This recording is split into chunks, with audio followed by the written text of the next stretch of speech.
Hi, my name is Roman, and today I'm going to tell you everything about studying in Germany, about pros, cons, and what's changing in 2025 from my personal experience.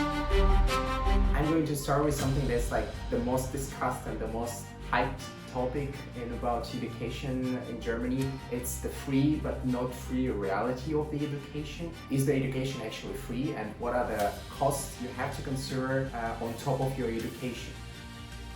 The English-only Mythbuster. Do you think you really need German B2 to be able to study here? Side hustle. Can your part-time job actually cover your daily expenses? Will that be enough for your daily life?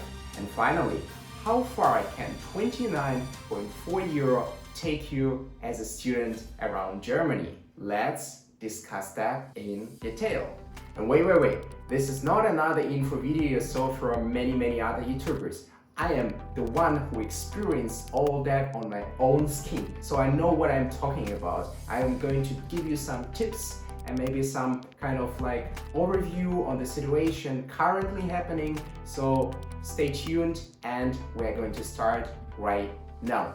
Hi everyone, my name is Roman. I'm 22 years old, and first time I went to Germany when I was 18 years old in 2021. So it's actually a very rough time during the Corona, so I had a chance to experience all that Corona crisis that was happening here in Germany with zero German and the backpack full of hopes. Fast forward, I smashed B2 course, I survived all my exams, and I'm near to completing my bachelor's degree in mechanical engineering in a German applied sciences university. I got an internship at a very big famous company BMW in Munich. So if you're wondering if you can do that, du schaffst das. And I'm quite sure you can make it. It's just something that you need to know in advance, so it would be less surprise for you when you face some challenges. I will describe my own education and my own study path, how did it work for me, and I will give you some tips along the way. So the first thing I'm going to talk about would be the free tuition. But there is a catch. There is a very big catch not many people are aware of. So that's basically a sum of money you have to have a bank account to be able to get the student visa for Germany. And that sum is actually quite significant. So you have to have at least 11,904 euro at your bank account to be able to get the German visa. So what are those money?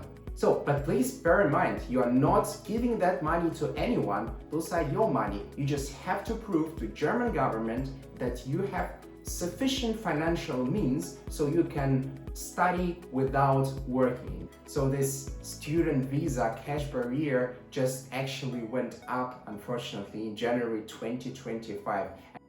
So the second thing I would like to discuss is actually very good for your wallet, and if you're planning to work part-time during your studies.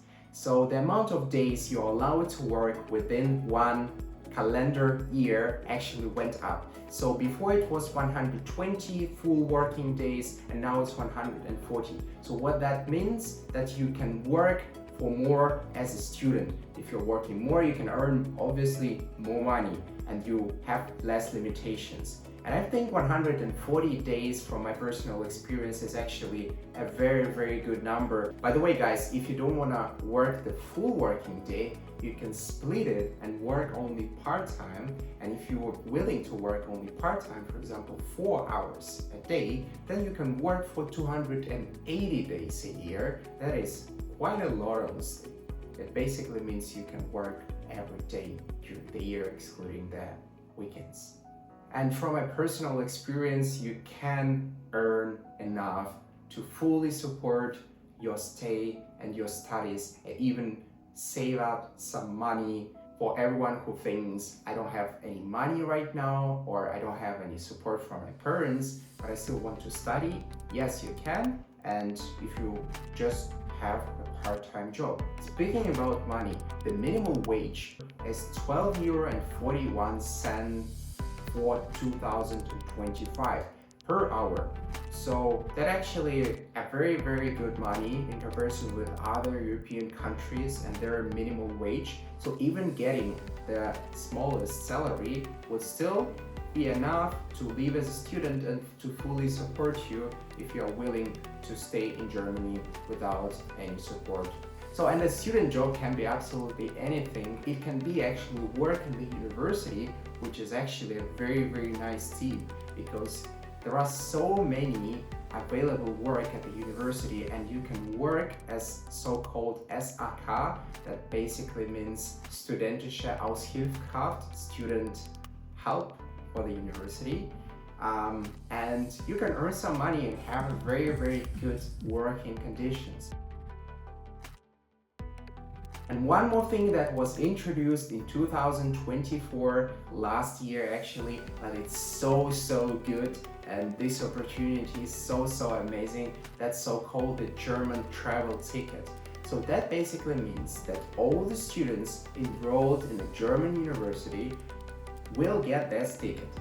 And that ticket basically allows you to travel within the entire Germany using almost any type of transport unlimitedly, absolutely for free, as soon as you pay 29.4 euro to your university as a part of your semester fee. And it's so amazing, this opportunity of using almost all type of the trains, excluding those extra high-speed ICEs, intercity express trains, but yeah, okay, those are excluded, but let's say 90% of other trains, they're available. You can use the buses, you can use the metros, you can use any type of public transport that is available within city, or you can even go outside of Germany using the German ticket to the closest city outside of Germany.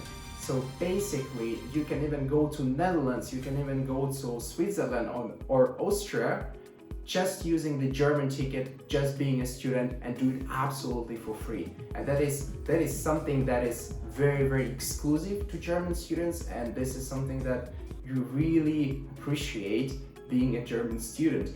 So for example, you can go to Munich on the weekend, the next weekend you go to Berlin, and then you go to Hamburg, and then you stay in Stuttgart, and then you go to Frankfurt on some kind of roof and then see the skyscrapers. So it's like really big country with a lot of nice cities and a nice infrastructure, and you can really see that being as a student and enjoy your life here. So looking a bit to the future of yourself, if you're thinking about staying in Germany for longer, or maybe staying in Germany after your studies, there is actually a very good thing that happened recently. It's the changes in the blue card. So the blue card is so-called, let's say, a permanent residence permit, so you can stay in Germany unlimitedly, and there are some requirements to get this card. In 2025, those things actually changed.